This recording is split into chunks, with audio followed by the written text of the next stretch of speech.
people. I'm Graham, and we're talking about individuality. Individuality is discovering who you're meant to be so you can make a difference. I know. I haven't had lunch yet and I'm already eating candy. I can make decisions like this. You can too, when you're older. Don't you just hate it when someone tells you to wait until you're older? I mean, it's not like you're a baby. You're not age 0. Of course not. And you know what? You use your head. You're no dud. Why should you have to wait until later for what you want now? There's got to be a better way. Well, in today's story, we'll learn about a young man named Timothy and his mentor, Paul. Why shouldn't Timothy be able to make a difference even though he's young? Well, it turns out there's just no reason. I don't think that's spelled the same. See you when you get back.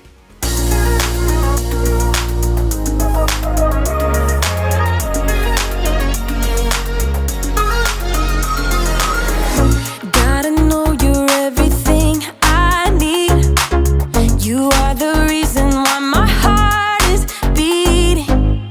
God, you're always taking care of me. I wanna follow where you are leading. Ooh, I don't wanna miss out on the good right now. Ooh, and everything I see, you're good, so good to me. I have decided I will depend on you no matter what. That's what I choose. I have decided I will depend on you no matter what. That's what I choose. That's what I choose. I am content in you.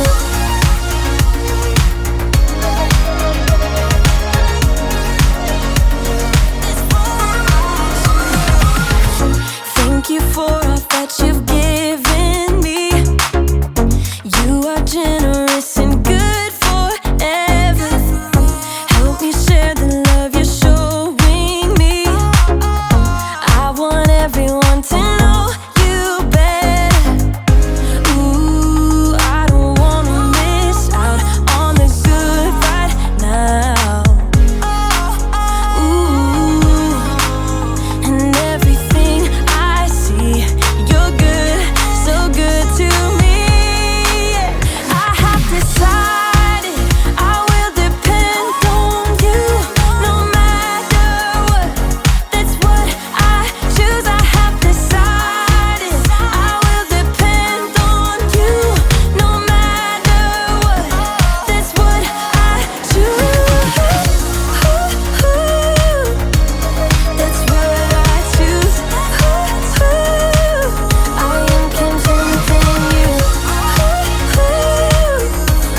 That's what I choose. I am content in you.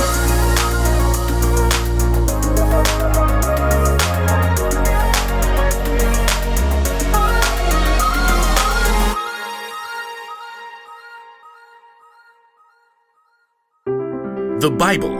It's 66 books of history, stories, letters, and poetry that fit together to form God's one big story. The epic adventure of how He created us and loves us so much that He made a way to rescue us. As we travel through the Bible, from Genesis to Revelation, we discover people who met God and found their lives changed forever.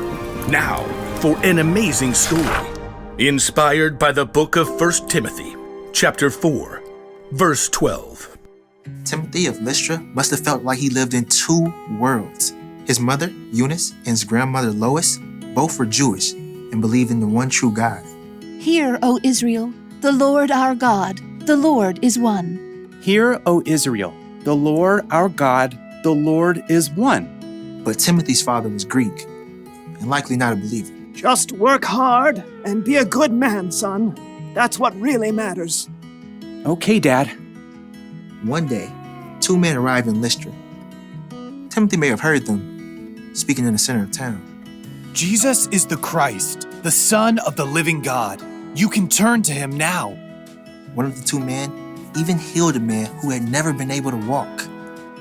The crowd was amazed. The gods have come down to us in human form. Uproar engulfed the city. People even tried to offer sacrifices to the two men, Paul and Barnabas, as if they were gods. But in the middle of the chaos, a group of Jews from nearby towns where Paul and Barnabas had preached showed up and convinced everyone to attack the man with stone instead. Though the Jews dragged Paul outside the city and left him for dead, Paul got right back up. Timothy really surely heard about it. The power of this Jesus is real. Paul left for Derbe the next day and returned again to Lystra. Timothy, his mother, and grandmother all listened to Paul's teaching, and all three became believers in Jesus. Paul continued on his journey, but left behind a small, thriving new church. We must pray each day. And teach each other. Timothy, in the meeting tomorrow, you should tell the story Paul shared. The one about how Jesus raised a dead man. Oh, but I don't really like to talk in front of people. I think you shall do very well. By the time Paul had returned several years later, Timothy had become a faithful disciple of Jesus. Everyone at the church spoke well of him. Timothy knows all the Hebrew scriptures. He is kind to everyone, not just those who are Jewish. And his father is a Greek man? Oh, yes. Paul was looking for someone to help encourage new churches, someone who knew God's words, someone who could speak to people from all different backgrounds. Timothy, I'd like you to travel with me and Silas and Luke. Me? Of course you. Oh, but there are others older than me with more experience. They're bold. They're better at speaking. You're the one God has chosen for this job. Wow. Well, okay. The elders of the church laid their hands on Timothy and prayed for him. God's Spirit provided Timothy with everything he would need for the work ahead.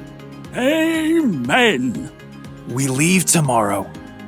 Over the next years, Timothy traveled with Paul all around the land to help encourage believers and start new churches. While they spent time in Ephesus, Paul gave Timothy a special mission. I want you to go to the church in Corinth. On my own? You're like a son to me. I trust you completely. The church there needs to see an example of what it means to follow Christ. And, well, you're it. Timothy went to Corinth. Over the years, Timothy became Paul's right-hand man. Paul even put him in charge of the church in Ephesus. The leaders in Ephesus are so much older than I am. Will they even listen to me? Your age doesn't matter. As Timothy settled in Ephesus, Paul wrote him letters to encourage him. Don't let anyone look down on you because you're young. Set an example for the believers in what you say and how you live. Also, set an example in how you love and in what you believe. Show the believers how to be pure. Though Timothy met Paul when he was a very young man, he was able to play an important part in helping Paul build up the early church and sharing their incredible news of Jesus.